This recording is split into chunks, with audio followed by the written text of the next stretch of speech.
एक और बड़ी खबर जयपुर से आपको बता रहे हैं। ये बड़ी अपडेट आप तक पहुंचा रहे हैं जयपुर से, जहां कल से निकाय चुनाव के नामांकन का श्री गणेश होना है। तो ऐसे में जयपुर से बड़ी अपडेट।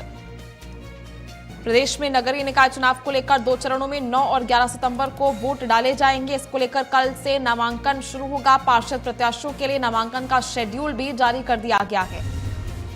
कल से नामांकन भरने की तिथि जो है वो बताई जा रही है, जहां प्रदेश में नगरीय निकाय और नगर परिषद नगरपालिका चुनावों को लेकर यानी पूरे नगरीय निकाय चुनाव को लेकर कल लोक सूचना जारी होने के साथ ही नामांकन पत्र भी शुरू हो जाएंगे भरने। 2 चरणों में सितंबर में वोट डाले जाने हैं। अलग अलग जिलों में जिला निर्वाचन अधिकारियों ने इसकी तैयारी पूरी कर ली है। इस बार प्रत्याशियों को नामांकन भरने के लिए केवल 3 दिन का समय मिलेगा, यानी 27 अगस्त, 28 अगस्त और 29 अगस्त। ये 3 दिन का समय नामांकन भरने के लिए आयोग ने 27 से लेकर लगभग आप समझ लीजिए 31 अगस्त तक नामांकन पत्र भरने का समय रखा है। 28 को रक्षाबंधन है इसलिए, और 30 अगस्त को रविवार है, इसलिए प्रत्याशियों के पास कुल मिलाकर सिर्फ 3 दिन बचते हैं, 27, 29 और 31 अगस्त। ज्यादा जानकारी के लिए अरविंद पालावत, वरिष्ठ पत्रकार, जयपुर से हमारे साथ इस वक्त फोन लाइन पर जुड़ गए हैं। अरविंद जी, देखिए लगातार निकाय चुनाव को लेकर तैयारियां जो है सभी पार्टी कर रही हैं, सभी पार्टियों ने कमर कस ली है। इस बीच नामांकन की प्रक्रिया जो है कल से शुरू हो जाएगी और केवल लगभग जो है 3 दिन का समय जो है इन सभी प्रत्याशियों के पास बचता है नामांकन भरने के लिए। क्या कुछ अपडेट इसको लेकर?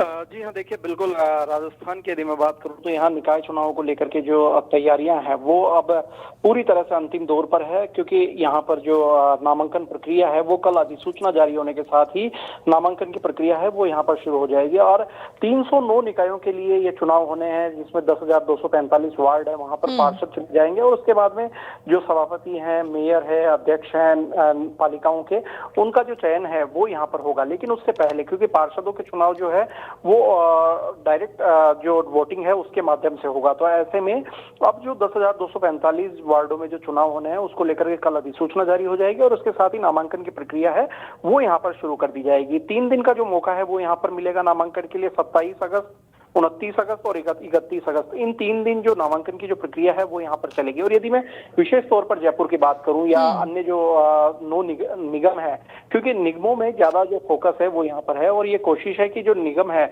वहां पर जो दोनों पार्टियों की ये मंशा है कि वहां पर अपने ज्यादा से ज्यादा जो मेयर है वो वहां पर जीत करके जो पार्षद जीत करके आए, ताकि जो मेयर है वो वहां पर बना सके। तो ऐसे में अब जयपुर की यदि मैं बात करता हूं तो यहाँ पर करीब 150 वार्डों में जो चुनाव की प्रक्रिया है वो यहाँ पर होगी। तो ऐसे में जो 150 वार्ड है उनके लिए अलग अलग जगहों पर जो रिटर्निंग ऑफिसर है वो यहाँ पर बैठाए गए हैं, ताकि केवल एक ही जगह पर यानी कलेक्ट्रेट जो है वहां पर भीड़भाड़ जो है वो नहीं हो।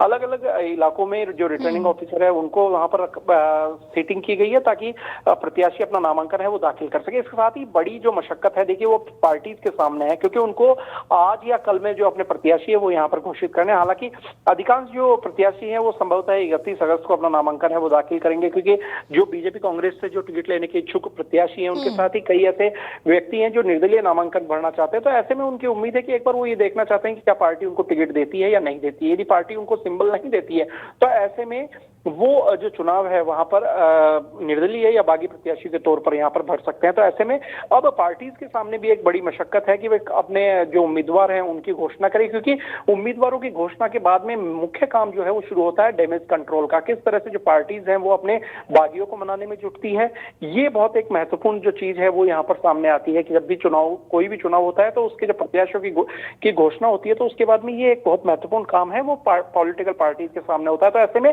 बीजेपी और कांग्रेस दोनों ही पार्टीज ने अपने अपने एक ऐसे अनुभवी नेताओं को यहाँ पर लगाया है ताकि किसी तरह का जो कोई डैमेज है वो पार्टी के अधिकृत प्रत्याशी के सामने नहीं हो, यानी उनके सामने किस तरह का कोई बागी कैंडिडेट है वो खड़ा ना हो, और यदि वो खड़ा होते हैं तो उसको किस तरह से हम समझाइश जो है वो कर सकते हैं। इसको लेकर के लगातार कोशिश है वो यहाँ पर की जा रही है, क्योंकि बहुत कम समय है वो अब चुनाव में यहाँ पर बचा है। 9 और 11 सितंबर को जो वोटिंग है वो यहाँ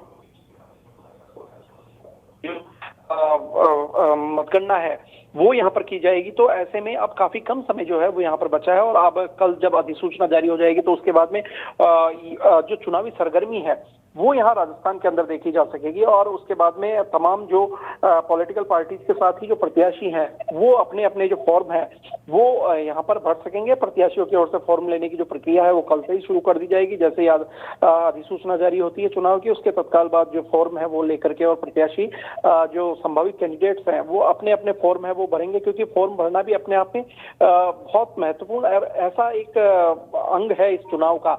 यदि फॉर्म में कोई थोड़ी सी भी मिस्टेक होती है तो उनका नामांकन है वो यहाँ पर रद्द हो सकता है। तो ऐसे में बहुत सतर्कता के साथ में जो फॉर्म है वो भरा जाता है, नामांकन फॉर्म भरा जाता है। और नामांकन के साथ ही जो प्रत्याशी है उनकी कोशिश होती है कि एक जो जनसभा है वो की जाए, अब अपना शक्ति प्रदर्शन है वो यहाँ पर किया जाए। तो उसको लेकर के तमाम जो कैंडिडेट्स हैं वो चुनाव में जुटेंगे। और उसके बाद में अब आने वाले समय में करीब 9 से 10 दिन का जो चुनाव प्रचार का समय मिलेगा वो यहाँ पर बहुत महत्वपूर्ण होगा। और उस दौरान तमाम जो पॉलिटिकल पार्टीज के जो वरिष्ठ लीडर्स हैं वो वहां पर प्रचार करेंगे। देखिए, ये पहला मौका है जब भारतीय जनता पार्टी ने अपने जो राष्ट्रीय महामंत्री है उन तक को भी निकाय चुनावों की जो जिम्मेदारी है वो यहाँ पर सौंपी है। तो ऐसे में भारतीय जनता पार्टी ये कि जिस तरीके से उन्होंने अपने नेशनल लीडरशिप को इसमें इंक्लूड किया है, तो उसको देखकर लगता है कि जो चुनाव है वो काफी दिलचस्प है वो यहाँ राजस्थान में इस वक्त होगा। क्योंकि राजस्थान में डबल इंजन की सरकार है और एक कोशिश है कि ट्रिपल इंजन की सरकार जो है वो 309 निकायों में बनाई जाए और 309 निकायों में से ज्यादा से ज्यादा जो निकाय है वो यहाँ पर जीते जाए। वहीं पर जो कांग्रेस पार्टी है उनके सामने भी देखिए अपने आप में एक बहुत बड़ा उनका एक ये कहा जा सकता है बहुत बड़ा एक स्कोप है वो यहाँ पर है। यदि इनमें से अधिकांश जगहों पर यदि उनकी जीत होती है तो कहीं ना कहीं पर एक बीजेपी का मोराल है वो यहाँ पर डाउन हो सकता है। और आने वाले समय में एक मजबूत 2028 का जो चुनाव होगा उसमें कांग्रेस पार्टी अपने मजबूत नेतृत्व के साथ में आगे बढ़ पाएगी। दोनों ही पार्टीज के लिए देखिए अपने आप में ये दोनों इलेक्शन जो है वो बड़े रोचक होंगे 9 और 11 सितंबर का, क्योंकि ये दोनों इलेक्शन जो दोनों दिन जो वोटिंग होगी अलग अलग चरणों में, तो बेहद महत्वपूर्ण वोटिंग जो है इसको माना जाएगा। क्योंकि 2028 के जो चुनाव का सेमीफाइनल है वो इसको यहाँ पर कहा जा सकता है और इसी सेमीफाइनल को देखते हुए जो वोटिंग है वो यहाँ पर होगी और दोनों पार्टीज की कोशिश होगी कि अपने ज्यादा से ज्यादा जो कैंडिडेट्स हैं उनको वहां पर जिताया जाए और निगम बोर्ड या पालिकाओं में जो अपने चेयरमैन है वो यहाँ पर बनाए जाए।